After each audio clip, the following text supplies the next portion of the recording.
Hi all, നമസ്കാരം. Soumya's art of കുക്കിംഗിലേക്ക് ഏവർക്കും സ്വാഗതം. ഇന്ന് നമ്മൾ ഉണ്ടാക്കാൻ പോകുന്നത് ഒരു ഫിഷ് റെസിപ്പിയാണ്. കണ്ടപ്പോൾ മനസ്സിലായിട്ടുണ്ടാവുമല്ലോ. ഇന്ന് പക്ഷെ കാസർഗോഡ് സ്റ്റൈലിൽ എങ്ങനെയാണ് ഫിഷ് ഉണ്ടാക്കണമെന്നാണ്, അതായത് കാസർഗോഡ് സ്റ്റൈലിൽ എങ്ങനെ മീൻകറി ഉണ്ടാക്കാൻ പോകുന്നതാണ് കാണിക്കാൻ പോകുന്നത് കേട്ടോ. അതായത് വളരെ കുറച്ച് മാത്രം എണ്ണ യൂസ് ചെയ്തിട്ട്, അല്ലെങ്കിൽ എണ്ണയെ യൂസ് ചെയ്യാതെയാണ് അവര് മീൻകറി ഉണ്ടാക്കാറ്. അപ്പൊ എങ്ങനെയാണെന്ന് ഞാൻ കാണിച്ചു തരാം. അപ്പോൾ അതിനായിട്ട് ഞാനിവിടെ ഒരു 1/2 കിലോ മീൻ എടുത്ത് വെച്ചിട്ടുണ്ട്. 1/2 കിലോന് കുറച്ച് മുകളിലുണ്ടാവും, എന്നാലും ഒരു 1/2 കിലോ ആയിട്ട് കൺസിഡർ ചെയ്തോളൂ. പിന്നെ ഒരു തേങ്ങ ചെരുവിയത്, ഒരു ഇത്രയുള്ളൊരു പീസ് ഇഞ്ചി മുറിച്ചു വെച്ചിരിക്കുന്നതാണ്. പിന്നെ ഒരു ചെറിയ ഉള്ളി, 1-2 എടുക്കാം കേട്ടോ മാക്സിമം. പിന്നെ ഒരു 8 ഉണക്കമുളക്, അതുപോലെ 2 സ്പൂണ് മല്ലി, അതായത് 2 ടേബിൾ സ്പൂൺ മല്ലി. അതായത് റോ മല്ലി ഞാൻ എടുത്തിരിക്കണേ. ഇത് നിങ്ങളുടെ അടുത്ത് റോ മല്ലി, അതായത് മല്ലിയായിട്ട് ഇല്ലാന്നുണ്ടെങ്കിൽ മല്ലിപ്പൊടി ചേർത്താലും മതി കേട്ടോ. പക്ഷെ ശരിക്കും പറഞ്ഞാൽ ഈ മല്ലി ചേർക്കുമ്പോഴാണ് നല്ലൊരു ഫ്ലേവർ കിട്ടുന്നത്. പിന്നെ ഒരു 2 പച്ചമുളക് നീളത്തിൽ കീറിയത്, ഒരു 10 ചെറിയ ഉള്ളി എടുത്തിട്ടുണ്ടാവും ഞാനതില്. അതിന് നീളത്തിൽ മുറിച്ച് വെച്ചിരിക്കുന്നതാണ്, അല്ലെങ്കിൽ ഒരു സവോള എടുത്താലും മതി. കുറച്ച് കറിവേപ്പിൻ്റെ ഇല നിങ്ങളുടെ ഇഷ്ടം അനുസരിച്ചിട്ട്, ആവശ്യത്തിന് ഉപ്പ്, ഒരു 1/2 സ്പൂൺ മഞ്ഞൾപ്പൊടി കേട്ടോ. ഒരു വലിയ തക്കാളി മുറിച്ച് വെച്ചത്, പിന്നെ എണ്ണ ആവശ്യത്തിന്, വേണമെങ്കിൽ മാത്രം ചേർത്താൽ മതി. എണ്ണ ചേർത്തില്ലെങ്കിലും കുഴപ്പമില്ല. ഞാൻ പക്ഷേ ഇതിൽ കുറച്ച് എണ്ണ ചേർക്കുന്നുണ്ട്. ശരിക്കും പറഞ്ഞാൽ നോ ഓയിൽ റെസിപ്പിയാണ് ഇത്. ശരിക്കും എണ്ണ ചേർക്കേണ്ട ആവശ്യം തന്നെ ഇല്ല, പക്ഷെ എണ്ണ ചേർത്താൽ ഒരു നല്ല ഫ്ലേവർ കിട്ടും ലാസ്റ്റ് ലേശം ചേർക്കണമെങ്കിൽ കേട്ടോ. അപ്പൊ എങ്ങനെ ഉണ്ടാക്കേണ്ട പറഞ്ഞുതരാം. അതിനായിട്ട് ആദ്യം ചെയ്യേണ്ട കാര്യം, ഞാൻ പറഞ്ഞല്ലോ പുളി പറഞ്ഞൊന്നും ഓർമ്മയില്ല, ഒരു ചെറിയൊരു ഉണ്ട പുളി എടുത്തിട്ടുണ്ട് കേട്ടോ ഞാൻ. അതായത് ഒരു നാരങ്ങ വലുപ്പം എന്നൊക്കെ പറയാൻ പറ്റുന്ന, അല്ലെങ്കിൽ ഒരു ചെറിയ നാരങ്ങ, അല്ലെങ്കിൽ ഒരു വലിയ നെല്ലിക്ക വലുപ്പത്തിൽ പുളി എടുത്തിട്ടുണ്ട്. ഇതിലേക്ക് നമ്മൾ എടുത്തു വച്ചിരിക്കുന്ന മുളക്, ഇഞ്ചി, ചെറിയ ഉള്ളി, പുളി,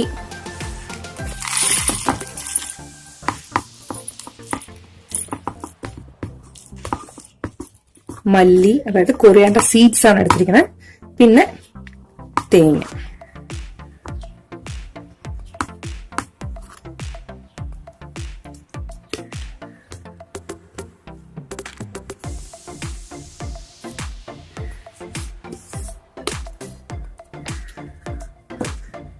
ഇത് നമുക്ക് നന്നായിട്ടൊന്ന് അരച്ചെടുക്കണം. ഞാൻ അരച്ചെടുത്തോണ്ട് വരാം കേട്ടോ.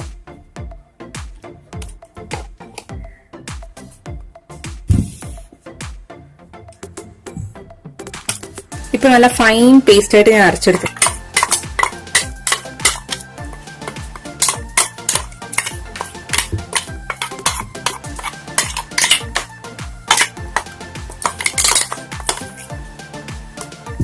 കുറച്ച് വെള്ളം കൂടി ഞാൻ മിക്സിയിലേക്ക് ഇട്ട് അടിച്ചിട്ട് ഇതിലേക്ക് ഒഴിച്ചു കൊടുക്കണം.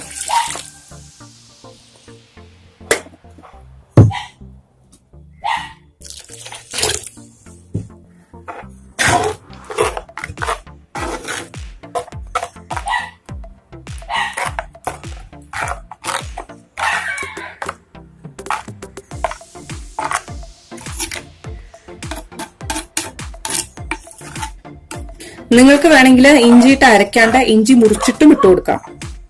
അത് പേഴ്സണൽ ചോയ്സ് ആണ്. ഈ ഗ്യാസ് കത്തിച്ചു കൊടുക്കാം. ഇതിലേക്ക്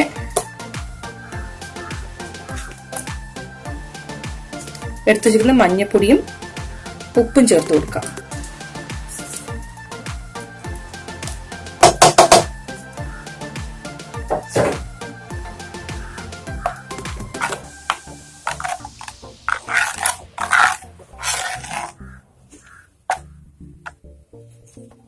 തക്കാളി, നമ്മൾ എടുത്ത് വെച്ചിരിക്കുന്ന തക്കാളി ഇട്ട് കൊടുക്കാം.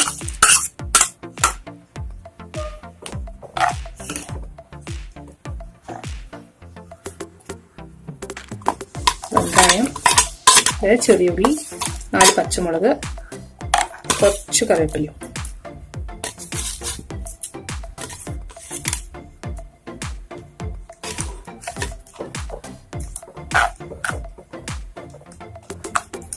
നിങ്ങൾക്ക് വേണമെങ്കിൽ തക്കാളി ഇട്ട് അരയ്ക്കാം കേട്ടോ.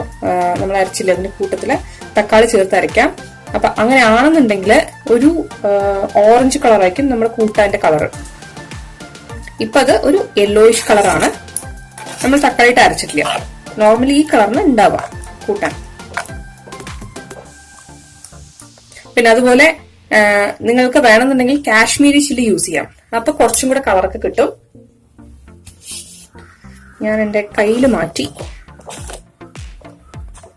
ഇതിലേക്ക് കുറച്ച് കട്ടി കൂടുതലാണ് തോന്നുന്നു. അപ്പോ ലേശം വെള്ളം കൂടെ ഒഴിച്ചു കൊടുക്കാം നമുക്ക്.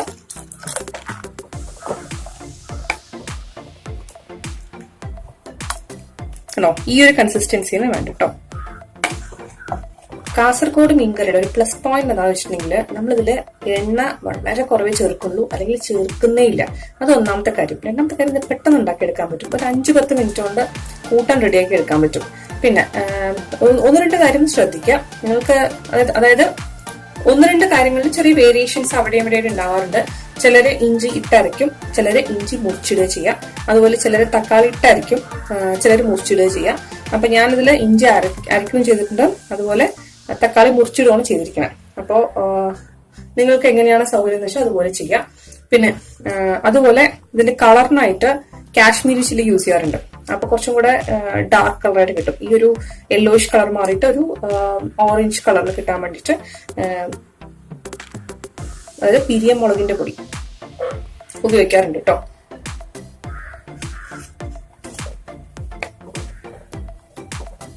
തക്കാളിയും ചെറിയ ഉള്ളി ഇട്ട് കൊടുത്തിട്ടില്ലേ, അതൊന്ന് വേവണ വരെ നമ്മളൊന്ന് വെയിറ്റ് ചെയ്യണം. വേവ് ഇൻ ദ സെൻസ് ഒരു 5 മിനിറ്റ് തിളച്ചാൽ മതി. 5 മിനിറ്റ് തിളയ്ക്കുന്നില്ല, ഒന്ന് തിള വന്നാൽ മതി. അത് കഴിഞ്ഞ് നമ്മൾ മീൻ ഇട്ടിട്ട് ഒരു 5 മിനിറ്റും കൂടെ തിളപ്പിക്കണം. ഇതില് ഉപ്പുണ്ടോ നോക്കട്ടെ, കുറവുണ്ടെങ്കിൽ ഇട്ട് കൊടുക്കണേ.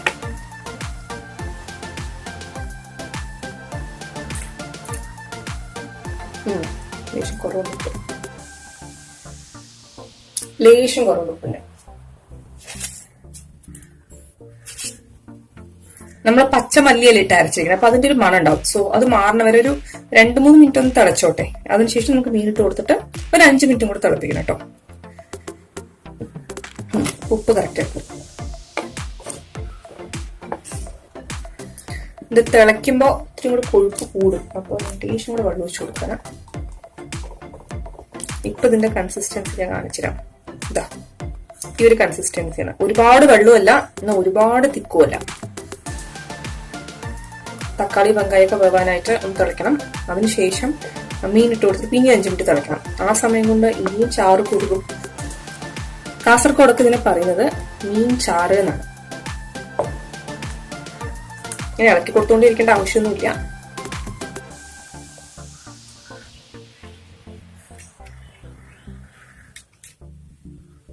ഇതിലേക്ക് ഞാൻ മീൻ ഇട്ട് കൊടുക്കുകയാണ്.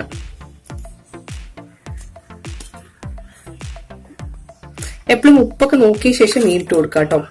എന്താ അറിയോ, ഇല്ലെങ്കിൽ ഉപ്പ് കുറവാണെങ്കിൽ പിന്നെ നമ്മൾ പിന്നെ ഇളക്കുമ്പോഴേക്കും മീൻ കുടഞ്ഞു പോകും. ഇതിന്റെ മുകളിലേക്ക് ഞാൻ കുറച്ച് ഉലുവ പൊടിയും കൂടെ ചേർത്ത് കൊടുക്കണം. ഉലുവ ജസ്റ്റ് വറുത്ത് പൊടിച്ചിരിക്കുന്നതാണ്, ഓപ്ഷനിലാണ് കേട്ടോ. ഇപ്പൊ ജസ്റ്റ് ഒന്ന് ഇളക്കി കൊടുത്തോളൂ. അത് കഴിഞ്ഞാൽ ഇനിയിപ്പോൾ ഇളക്കരുത്. നമ്മൾ ഒരു റൗണ്ട് ഒന്ന് ഇളക്കി കൊടുത്തു കഴിഞ്ഞിട്ടുണ്ടെങ്കിൽ ഇനി ഇളക്കണ്ടാവും. ഇനി വേണമെന്നുണ്ടെങ്കിൽ നമ്മൾ പാത്രത്തോടെ എടുത്ത് ചുറ്റിക്കലേ ഉള്ളൂ.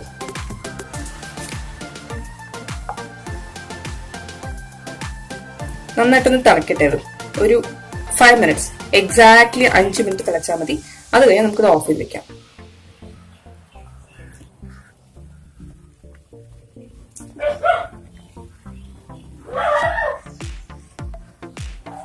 ഇപ്പൊ ഏകദേശം 5 മിനിറ്റ് നേരായി തിളയ്ക്കണം.